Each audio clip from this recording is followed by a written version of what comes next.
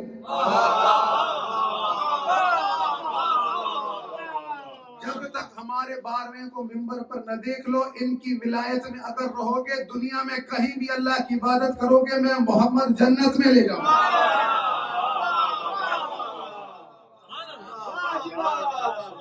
صلوات محمد آل محمد.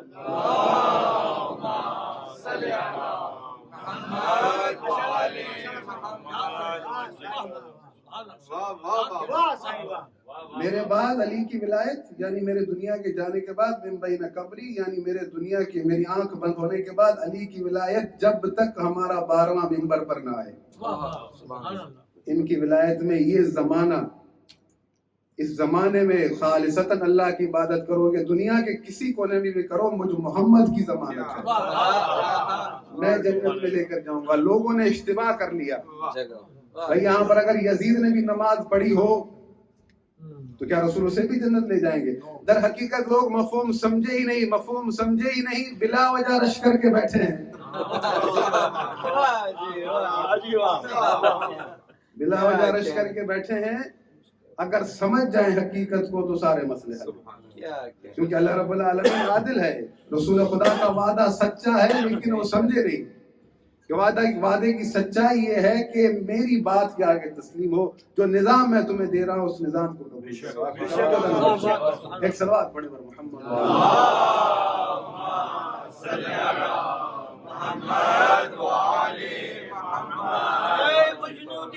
حضرت ابو طالب علیہ السلام و اولاد ابو طالب علیہ السلام بلند صلوات.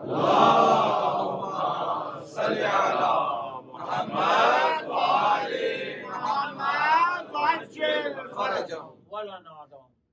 بات یہ ہے کہ رسول اللہ کی باتیں بعض لوگ ایسے بھی گزرے ہیں کہ اللہ قرآن میں کہتا ہے کہ وَمِنْهُمْ مَن يَسْتَمِعُ إِلَيْكَ، اے محمد آپ کی باتیں کان لگا کر سنتے ہیں.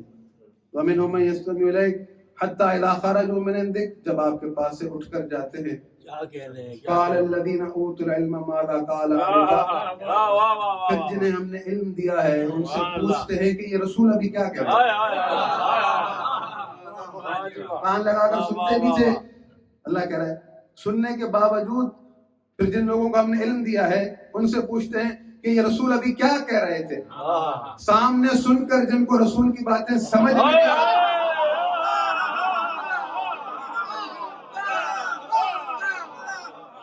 سامنے سن کر جن کو رسول کی باتیں سمجھ میں نہیں آتی تھی، پتہ نہیں یہ کان میں ابو طالب کو جو رسول کہہ رہے تھے یہ کیسے ہو.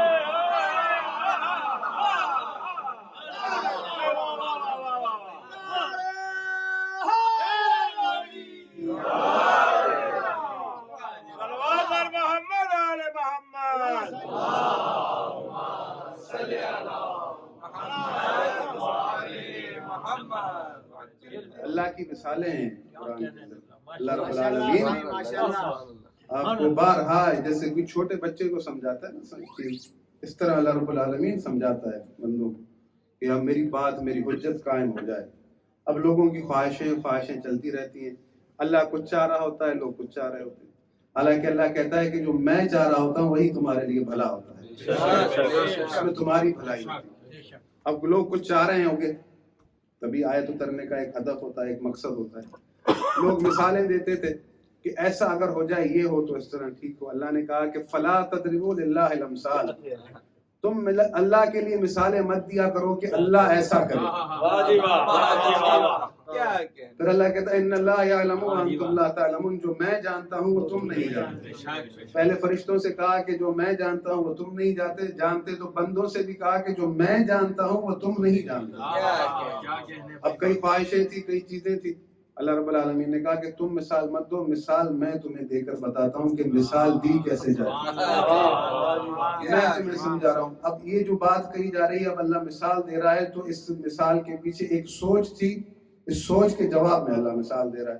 اب مثال لوگوں کو سمجھانے کے لیے دے رہا ہے کہ بھئی دیکھو اللہ رب العالمین مثال دے رہا ہے, میری مثال سنو, تم اپنی مثالوں کو چھوڑو, اللہ کہہ رہا ہے میری مثال سنو. اللہ کی مثال کیا ہے؟ سورہ نحل اللہ رب العالمین فرماتا ہے کہ ضرب اللہ مثلا الرجلین, کہ دو مرد ہیں, ضرب اللہ مثلا الرجلین احدہما, یہ کمپیریزن اللہ کا ہے. ضرب اللہ مثلا الرجلین, دو مردوں کی مثال اللہ دے رہا ہے. احدہما ابکم, ان میں سے ایک گونگا ہے.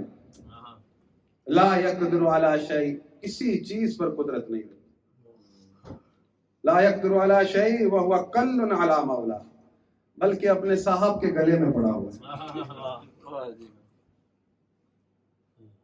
پھر اللہ رب العالمین کہہ رہا ہے اینما یوجہ لا یاتی بخیر, ایسا گونگا بہرا کہ جسے اپنا مالک کہیں کسی کام کے لیے بھیجتا ہے تو جب جاتا ہے تو کوئی خیر کی خبر نہیں لاتا.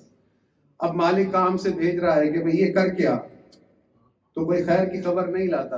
اب یہاں سے پتا چلا اللہ اس کی مثال دے رہا ہے کہ بھئی گونگا ہے, بول سکتا ہے پر جاتا ہے کوئی کام کر کے نہیں آتا.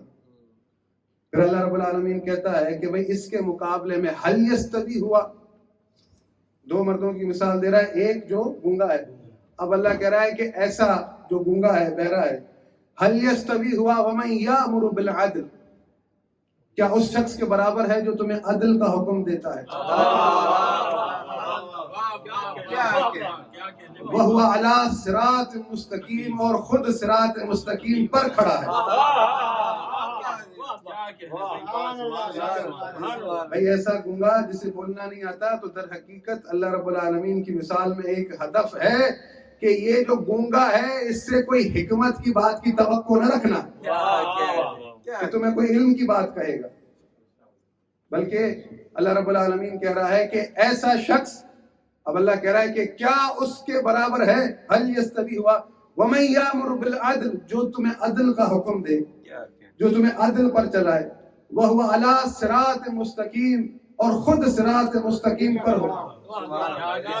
یعنی یہ تیسری شخصیت ہے. اللہ رب العالمین نے قرآن میں خود کو کہا ہے کہ ان ھذا صراطی, یہ میری صراط ہے, میں اس پر صراط مستقیم پر ہوں. خود اللہ صراط مستقیم پر ہے. رسول اللہ کے لیے کہا یاسین والقرآن الحکیم انک لمن المرسلین علی صراط مستقیم, اے رسول آپ صراط مستقیم پر ہیں. اللہ صراط مستقیم پر ہے, لیکن جو گزشتہ نبی گزرے ہیں جتنے بھی, اللہ نے ان کے لیے کہا ہے کہ ہم نے انہیں صراط مستقیم کی طرف ہدایت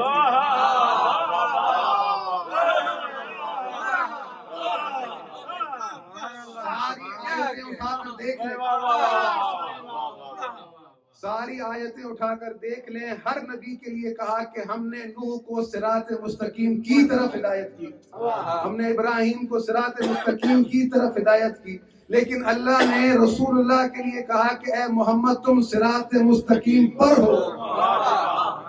خود کے لیے کہا کہ میں صراط مستقیم پر ہوں, ایک تیسرے شخص کے لیے کہا کہ یہ بھی صراط مستقیم.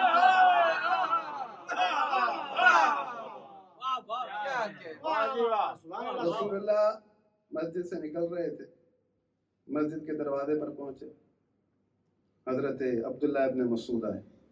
یا رسول اللہ ایک سوال پوچھو. کہا یا رسول اللہ, اللہ نے قرآن میں کہا اللہ صراط مستقیم پر ہے, ہمیں پتہ چلا اللہ صراط مستقیم پر ہے. آپ کے لیے کہا کہ آپ صراط مستقیم پر ہیں, ہمیں یہ آپ کا بھی پتہ ہے کہ آپ صراط مستقیم پر ہیں. یہ تیسرا کون سا شخص ہے کہ جس کے لیے اللہ کہہ رہا ہے کہ یہ صراط مستقیم پر ہے؟ رسول اللہ خاموش کھڑے رہے, وہ انتظار میں کھڑے ہیں کہ رسول اللہ سے میں نے سوال کیا, رسول اللہ جواب دیں گے.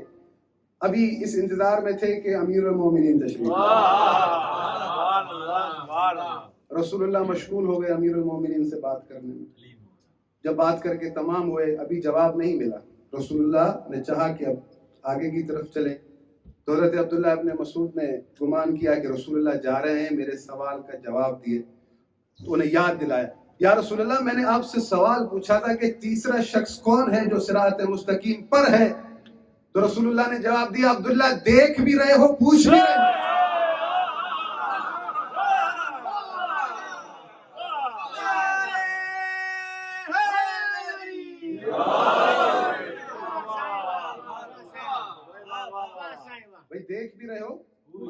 کچھ بھی رہے. یہ صراط مستقیم پر کون ہے؟ واہ یہ جو میں نے آپ کو روایت سنائی ہے یہ ہماری کتاب میں نہیں ہے بلکہ ہمارے بھائیوں کی تفسیر میں ہے. آپ کی توجہ ذرا محترم. ایک صلوات پڑھیں پر محمد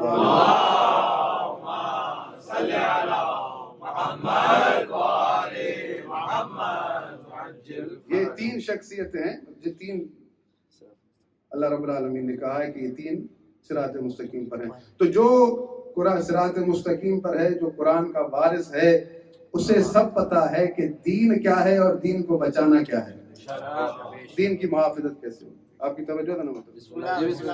ایک سوال تو جو ہے ان دنوں میں بہت گونجتا رہتا ہے, ہر جگہ گونجتا ہے کہ بھئی ہمیں اگر بتا دیا جائے علی شیر خدا تھے, علی کا حق چھینا گیا, علی کے دروازے پر حملہ ہوا, علی نے کیوں کچھ نہ کیا.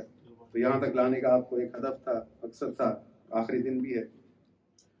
تو آپ کو میں گزشتہ جو دن گزرے ہیں مثالیں دیتا جا رہا ہوں. یہ آج بھی ایک مثال ہے آپ کے لیے بیان دیکھ اللہ رب العالمین نے, کیونکہ یہ سارے قصے آپ کے سامنے روز تذکرہ کرتا ہوں, ہمیں اسی لیے سنائے ہیں کہ تاکہ ہماری معرفت بڑھے, ہمیں پتہ چلے کہ انہی قصوں سے ماضی سے انسان سیکھے کہ اسے پتہ چلے کہ جب نبیوں پر مشکل وقت آیا انہوں نے کیسے دین کو سنبھالا اور حالات کو سنبھالا, کیونکہ ان کی ذمہ داری ہے. اللہ رب العالمین نے انہیں دین کا وارث بنایا, ان کی ذمہ داری ہوتی ہے. ان کے لیے ضروری یہ ہوتا ہے کہ دین بچ جائے, ان کے لیے یہ ضروری نہیں ہوتا کہ ہمیں حکومت مل جائے. حضرت موسیٰ, اللہ نے کہا کہ وَوَعَدْنَا مُوسَىٰ 30 لَيْلَةً, کہ اللہ نے موسیٰ سے, میں نے ایک گفتگو میں گھر میں بیٹھے تھے تو ایک نوجوان کو سوال ہوا تھا تو سمجھایا تھا, لیکن اب آپ مجلس میں بیٹھے ہیں تو لہٰذا میں دوبارہ پیش کر رہا ہوں اس کو. تو حضرت موسیٰ کو اللہ نے کہا کہ وعدہ لیا کہ میرے پاس آؤ 30 راتوں کے لیے. وَأَتْمَمْنَاهَا بِعَشْرٍ, اور اللہ رب العالمین نے 10 اور بڑھا دی, 40 کر. حضرت موسیٰ اپنی قوم میں اپنا جانشین خلیفہ بنا کر گئے, اور قرآن کہتے ہیں کہ ہارون اخلفنی فی قومی, اللہ نے حضرت ہارون کو اپنی قوم میں اپنا خلیفہ بنایا اور کہا کہ واصلح, اور ان کی اصلاح کر. یہ کہہ کر وصیت کر کے حضرت موسیٰ چلے گئے. اب جب حضرت موسیٰ چلے گئے, حضرت موسیٰ کے ماننے والوں میں, ان کے اصحاب میں ایک ایسی شخصیت بھی تھی جس کی ریاضتیں اتنی تھی کہ جب حضرت جبرائیل حضرت موسیٰ کی قوم کو نجات دینے آئے تھے تو اس نے اپنی آنکھوں سے ان کو دیکھا, حضرت جبرائیل کو دیکھا, ان کی سواری کو دیکھا. یعنی اتنی ریاضت کی تھی اس نے کہ اس نے دیکھا. قرآن یہ کہتا ہے کہ جب اس نے دیکھا فرشتے کو, کیونکہ قرآن میں لفظ فرشتہ ہے, ملائک ہے, نام نہیں حضرت جبرائیل, تو اس نے اس کے پیروں کی مٹی اٹھا لی, پیروں کی مٹی اٹھا لی حضرت جبرائیل کے, جہاں جہاں پیر پڑے تھے, کیونکہ اس کو پتا تھا کہ اس مٹی پر فرشتے کے پیر پڑے ہیں, ابھی یہ مٹی مٹی نہیں ہے.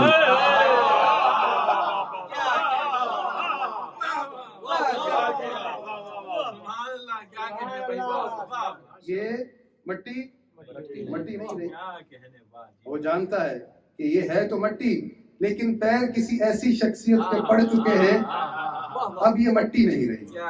وہ الگ بات ہے جہاں جہاں رسول کھڑے ہوتے تھے, جس درخت سے ٹیک لگا کر کھڑے ہوتے تھے, مسلمانوں نے شرک کہہ کہہ کر کٹوا دیا, کیونکہ جبرائیل کچھ بھی ہے محمد مصطفیٰ سے بڑھ کر نہیں. جہاں فرشتہ اگر مٹی رکھتا ہے, اس مٹی پر پیر رکھے تو سمجھنے والا سمجھتا ہے کہ اب مٹی مٹی نہیں رہی. خدا کی قسم جہاں حجت خدا پیر رکھ دے پھر وہ مٹی مٹی نہیں رہتی. آپ کی توجہ ہے نا مطلب. اب اس نے مٹی اٹھا لی, مٹی اٹھائی تو بنی اسرائیل کے پاس جتنا سونا تھا سونے کو پگھلایا, پگھلا کر ایک بچڑا بنا کر وہ مٹی اس بچڑے کے منہ میں ڈال دی. اب کیونکہ وہ مٹی اس پہ فرشتے کے پیر لگے ہوئے تھے تو وہ ایک اس میں کرامت تھی, تو بچڑا بولنے لگا, اس میں سے آوازیں آنے لگی. تو وہ پوری قوم کے سامنے لا کر چوراہے پر بچڑے کو پیش کیا, کھڑا کیا اور کہا کہ موسیٰ اللہ سے ملنے گئے ہیں, راستہ بھول گئے ہیں, اللہ خود ملنے آیا. یہ تمہارا معبود ہے. یہ میں آپ کو قرآنی قصہ سنا رہا ہوں. تو پوری امت نے اجماع کے ساتھ اسے سجدہ کیا.